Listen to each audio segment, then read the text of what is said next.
Hello, welcome to my official YouTube podcast. I hope I am very much audible right now. Hello.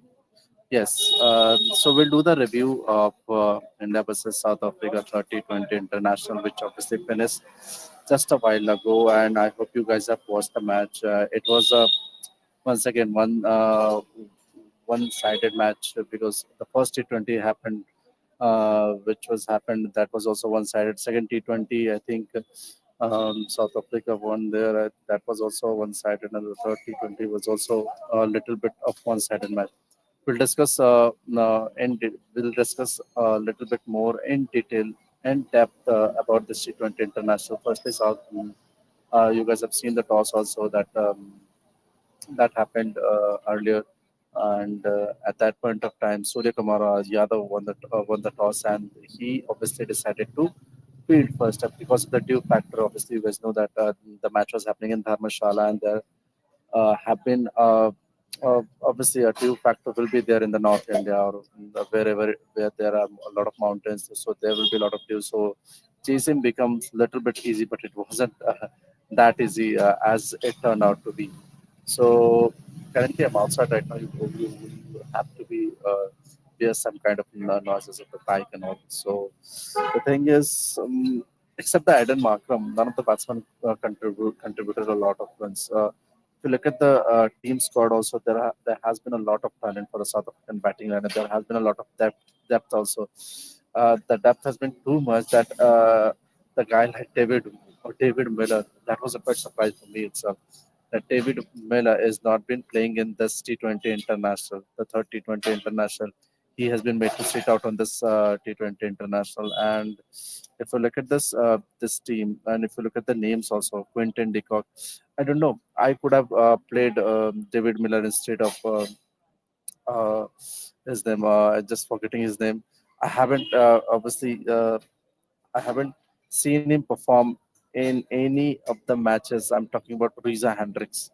He has been the opener of this side for a long period of time. I simply can't remember where he has managed to win single-handedly a match for the South Africa team. I haven't seen my and until now. I still can't remember that he has been able to win a single-handedly match for South Africa team. I'm talking about once again Riza Hendricks. So he could have sat down, and David Miller, the player like David Miller, you want to play him in playing 11. So that was quite a surprise for me itself. Quinton de Kock obviously failed in this match, but obviously contributed as in the second T20 international. Markham, as I told you, Markham was the only batsman who contributed a lot of runs in this match. And Davis is a good talent, but he hasn't contributed today. Stubbs obviously played, I think. Uh, if you look at the talking about the Tristan Stubbs, he is a top order batsman, but where you could fit him as all of the batsmen. If you look at the South African batsmen, all of the batsmen are top order batsmen. If you look at the Quinton de Kock, Riza Hendricks, Eden Markham, Tristan Stubbs, Devil Bravis, all of the batsmen are the top order batsmen. So where you would fit him, so that's the main reason. But I would still prefer David Miller in the playing 11, no matter what in this playing 11. So there are a lot of batting depth, especially look at the all-rounder. Bosch is there who can hit a long ball. Marco Janssen is also there who can hit a long ball. So there are a lot of batting depths, but they haven't contributed a lot of runs today itself, and that's why they have struggled to score today, and they have only managed to score 117. And if a team gets bundled out in the T20 international, if a team gets all out, then there is a big reason to worry itself. So it shows there is not a lot of much experience. There are a lot of talents. I'm not still not denying it. There are a lot of batting depth. There are a lot of batting talents in the South African team, but they will get there after some point of time. They will obviously start scoring runs. They all are young batsmen. Like as I told you, Tristan Stubbs is there. Travis is there. So there are a lot of young talents, but still you have to uh, play David Miller no matter what. I would still say David, you have to pick him. You have to pick David Miller no matter what. So if you look at the Indian bowling lineup, there are a lot of all the bowlers who have contributed. Hardik Pandya is the latest addition two obviously comes in a latest edition to obviously in a 100 wicket T20 international. Earlier, Jasprit Bumrah was there. Arshdeep Singh was the first one who obviously come in the 100 wickets panel, and after that, Jasprit Bumrah, and after that, recently Hardik Pandya, obviously, after this match, he has taken 100 wicket, 100 T20 international wicket. So there was there was not a lot of much to discuss about the South African batting except the Aiden Markham. If he would have been there in the last over itself, South Africa would still have managed to score 130. That was a pretty good score if you look at this pitch. I think in this kind of pitch, I think 150 would have been a very good score in this pitch. If you look at the Indian batting lineup, also if you look at the batting of the Indian batting, also after the first inning, so Indian batsmen also managed to struggle in the after the power play itself. Surya Kumar Yadav also was also struggling. Shubman Gill was also batting, and he was also struggling to score boundaries.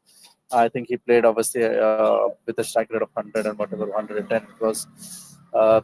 Except the Abhishek Sharma, who obviously it doesn't matter what the pitch is, it doesn't matter what the bowler is, who's the bowler is, he will obviously smack right from the first ball. And except Abhishek Sharma and Markham, all of the batsmen was struggling in this pitch. So even if South Africa would have managed to score 150, then there would have been different ball game altogether in this kind of a pitch, because the pitch was doing some kind of a thing like if you bowl in the right area, if you bowl if you even if you bowl the pitch little up, then the ball was doing something. So 150 would have been very challenging score on this pitch, and that's it. I think if you look at the South African squad, also they have made two or three changes. I don't know for what reason. They have made a lot of changes. If you look at the Indian team, also there was a forced change because Jasprit Bumrah had gone out there to the home for some kind of a personal reason. Akshar Patel was ill, so that's why he didn't play. Otherwise, he would have been playing in this match itself. Uh, Look, there has been a lot of saying that you need to play a lot of all-rounder. I am totally against it. In the T20 international, also you need to pick four specialist bowlers. If you ask me, who are these four specialist bowler in your squad for the T20 World Cup itself, I would be saying you need to play Jasprit Bumrah, you need to play Arshdeep Singh, you need to play Kuldeep Yadav, and you need to play obviously Varun Chakravarti. And Varun Chakravarti was almost unplayable. Look, Varun Chakravarti is kind of a bowler who you need to pick him from the hands. Otherwise, you will be in big trouble. If you're not picking him with the hands, then you will be always in a danger area. Either you're going to be getting bowled, or either you're going to get an LBW and all that. So Varun Chakravarti is a very good addition for the Indians T20 squad. I would play Kuldeep Yadav also with him, and the two fast bowler will be Arshdeep Singh and Jasprit Bumrah for me in the first playing 11 for the World Cup itself. And I would pick seven. The fifth bowler would be Hardik Pandya, and I would roll at the arm if the somebody has a bad day. I would roll the arm for Tilak Verma, and the Abhishek Sharma will give you the one or two overs in if somebody has a bad day. So that's it. There was not nothing lot of discuss about this match. Till then, do like it, subscribe it, and hit the bell icon. If you guys have any question, you can obviously point out on the comment section itself. Till then, thank you. Bye.